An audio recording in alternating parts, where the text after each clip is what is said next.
I think every day since Friday I've put out an article on the governor for a pension.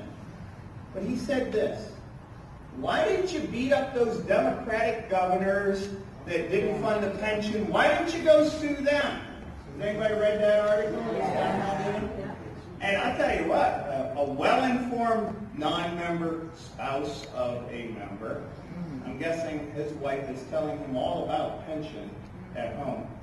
He had the right answer. He said they were in court. And the governor said, no, they weren't. That was the first lie we had to debunk. We have been in court since 2003 because we kind of noticed a pattern of no money being put into the pension system. And ironically, the governor must have a short memory, but in the first months of his governorship, that's when they solved the case. We lost. And here's why we lost. We said you have to put money into the pension system. And the court said, no, they don't.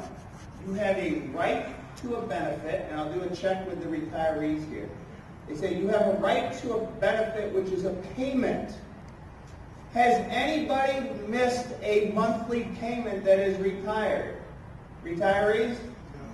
They kept the promise, they paid them. They said, you have the right to a benefit, you do not have a right to funding. I said, that's ridiculous. Let's appeal that. And we did. And you know what there's Superior Court, then there's the Appellate Court, then there's the Supreme Court. Do you know what the Appellate Court said?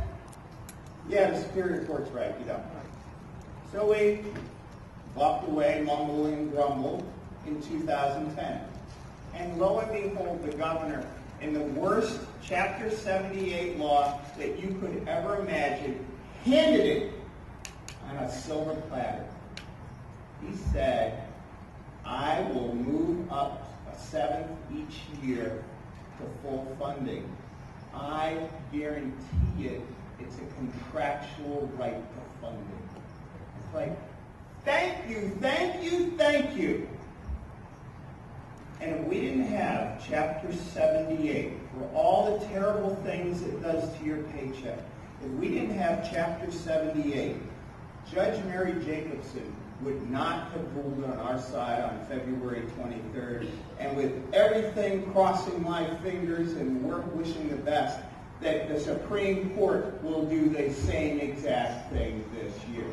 Thank you, Chapter 78, for contractual rights.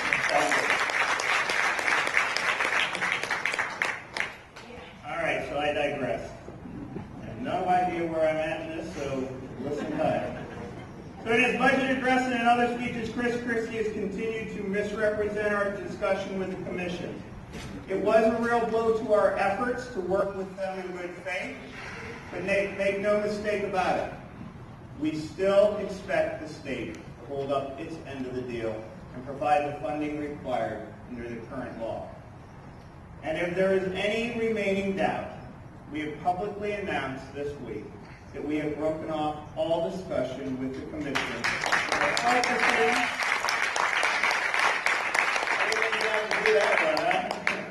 And we are focusing exclusively on, and this is my saying that I hope you drive home with tonight, full funding of the current pension system. Full funding of the current pension system.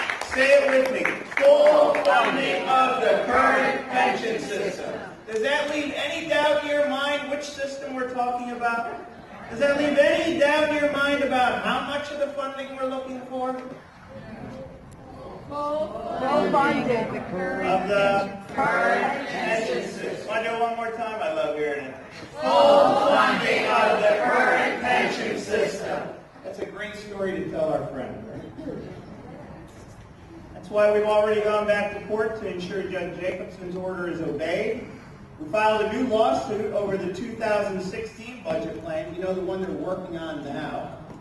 As soon as he announced that he was shorting it, and the New Jersey Supreme Court announced it is going to hear the state's appeal on Judge Jacobson's ruling in early May. I told you May 6th.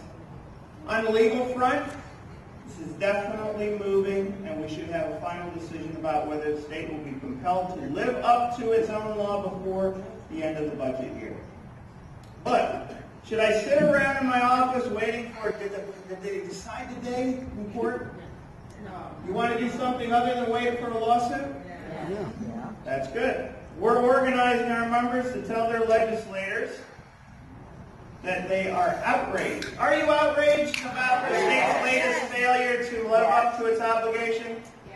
You sound mildly annoyed. I didn't hear outrage. Are you outraged that they are not putting full funding in the FY16 budget? Yes! Better. And to, more importantly, demand that this governor responsibly sign it when it comes to his desk. Yes. That lobbying effort will be part of our overall organizing strategy aimed at getting our pensions fully funded. At some point, legislators need to stand up to this governor when he vetoes legislation that they've already supported with their votes. But that approach has its limitations too. Because even if legislators agree with us, that doesn't solve the problem of where the state will get the $3 billion it needs next year and the approximately $5 billion it will need every year starting in 2017 to fund public employee pensions moving forward. This is a matter of priorities and simple justice.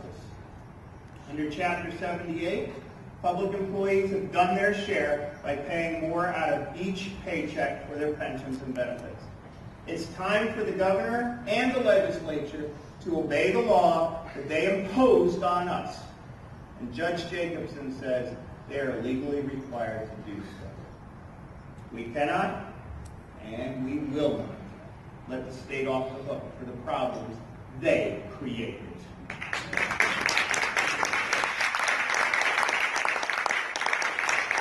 Damage has been done by a succession of governors and legislatures, and it's real. It poses an enormous challenge to us. But folks, these are our pensions, and we have to be honest about what it takes to make them secure. Clearly, there will be no easy solutions, and that's why we're in court to force more funding this year and next year. But if the state decides in the future it simply can't meet its obligations, we will almost certainly be in for more budget fights and more court battles.